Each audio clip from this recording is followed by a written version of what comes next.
Bakın arkadaşlar, bahçemize bir yarış postası indi. Ayağında hem yarış numarası var hem de çip var arkadaşlar.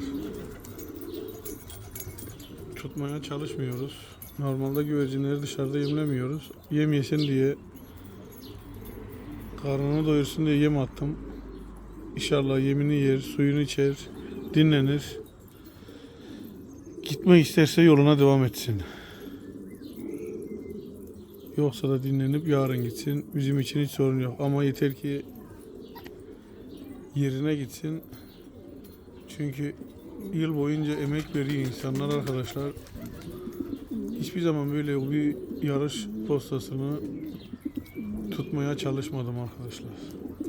Her zaman iniyorlar. Bazen yaralı oluyorlar. Bakımını yapıp gönderiyoruz.